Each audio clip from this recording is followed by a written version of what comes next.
बिस्मिल्लाहिर्रहमानिर्रहीम। मोअज़्ज़ज़ नाज़िरीन सामीन, कुछ दोस्तों की फरमाइश थी,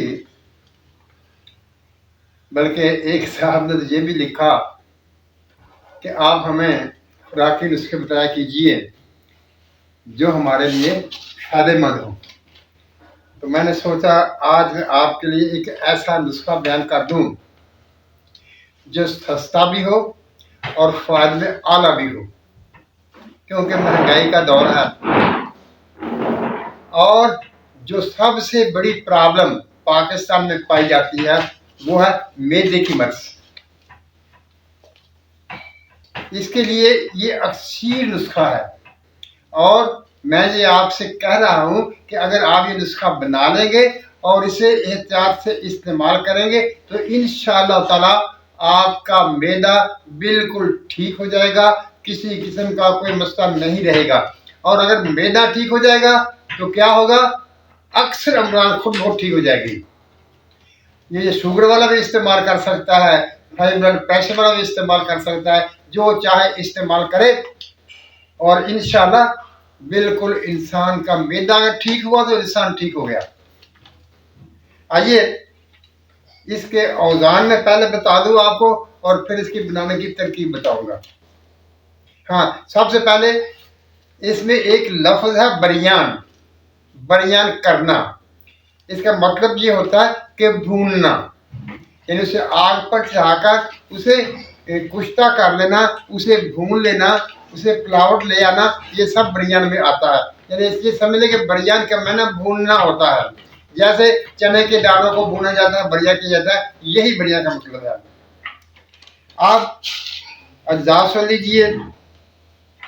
हींग बरिया, हींग जिसे अंगूजा भी कहते हैं, हल्तीत भी कहते हैं, मुख्तलिफ नाम ऐसे, हमारा उससे कोई मतलब नहीं। हमने सिर्फ नुस्खा बनाना है और जिस नाम से हमें बाजार से मिल सके, ये हींग के नाम से मिल जाएगी और हल्तीत के नाम से मिल जाएगी, अंगूजे के नाम से मिल जाएगी।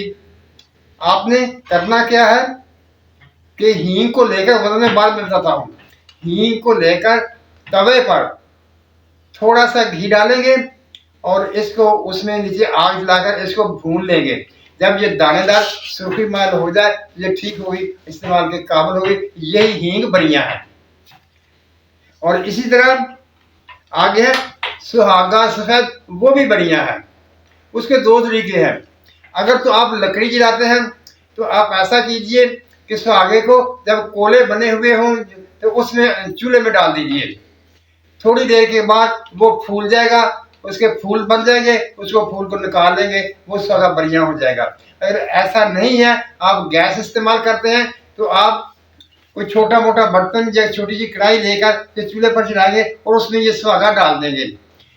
पहले ये पिघल कर पानी बन जाएगा, फिर खुश्क हो जाएगा। जब खुश्क हो जाएगा तो ये सुहागा बरियान हो गया। अब आइए तमाम अज्जा जो हैं वो मैं बारी बारी सब आपके सामने रख देता हूँ। हींग बरियान, सुहागा सफेद बरियान, 7 लीमू, जौ खाड़, ये सब चीज़ें 6-6 ग्राम देनी है आपने। इससे आगे नुशादत ठीकरी, नमक स्याह, ज़ीरा सफेद बरियान, अजवैन देसी, मगा और सूंड, लौंग, गुलमदार यानी आग के फूल, ये खुश्क लेने हैं। ये तमाम चीज़ें हैं 10-10 ग्राम या 1-1 तोड़ा। और इसके बाद सब पुदीना, ये सफ़ेद रंग की छोटी छोटी कलमें होती हैं, ये आपने 3 माशा लेनी है। वजन चीज़ों के नाम मैं एक दफ़ा फिर बता देता हूँ। हींग बरिया,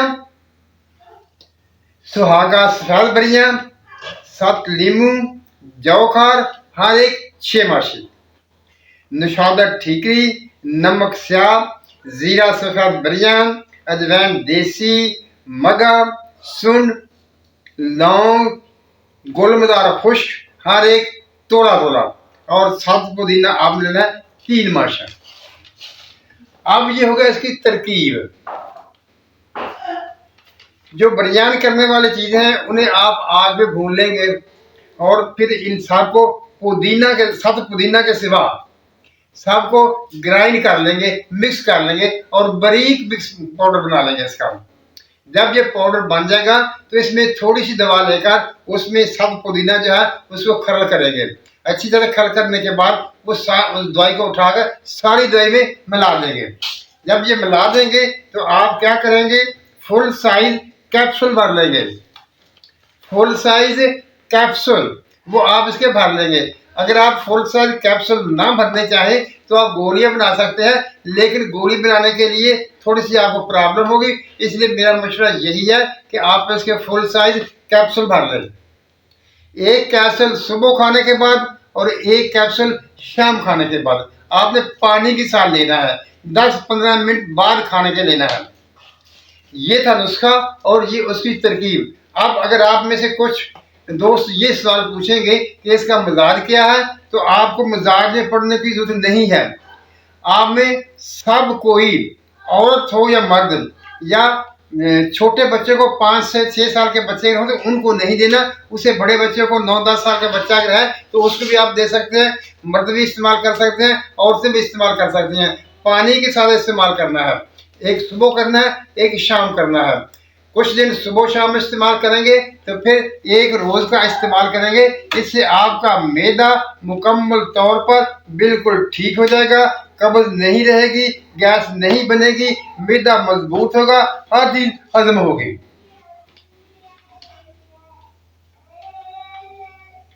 यानी ये एक ऐसा नुस्खा है जिसे हर कोई इस्तेमाल कर सकता है और इसका कोई साइड इफेक्ट नहीं है। जब आप इसके अज्जा पर नजर डालेंगे तो आपको खुद ब खुद पता चल जाएगा कि इनमें कोई चीज भी नुकसान देने वाली नहीं है। ये हमारे मैदे, हमारे निज़ाम इंसाब, हमारे जिस्म, गर्मी सर्दी का भी इसमें कोई मसला नहीं है, ना इसमें नज़रिया मुफ्त अज़ा का कोई मसला है। ये एक ऐसा नुस्खा है जिसे किसी नज़रिए की जरूरत नहीं है और ये हर कोई इस्तेमाल कर सकता है और हर किसी को फायदा देगा।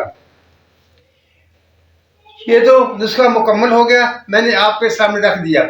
और इसके बाद आपको एक खुशखबरी और भी दे दूं, इंशाअल्लाह ताला 1-2 दिन में मैं एक ऐसा नुस्खा आपके सामने, खुराकी नुस्खा रखूंगा जिसमें जो आजकल पेट बड़े हुए हैं, गैस तबखीर वगैरह होती है, पेट समझता नहीं, पेट बड़े होते हैं, कपड़े पूरे नहीं आते, अगर वो नुस्खा जब मैं आपके साथ रखूंगा आप इस्तेमाल करेंगे, इंशाअल्लाह ताला आप स्मार्ट और नफीस शख्सियत के मालिक बन जाएंगे, देखने में अच्छे भले लगेंगे, खूबसूरत लगेंगे। वो भी नुस्खा मर्द और दोनों इस्तेमाल कर सकते हैं और वो भी सस्ता सा नुस्खा होगा। और वो भी इसलिए मैंने आपको कहा कि वो उसमें भी हींग पड़ती है।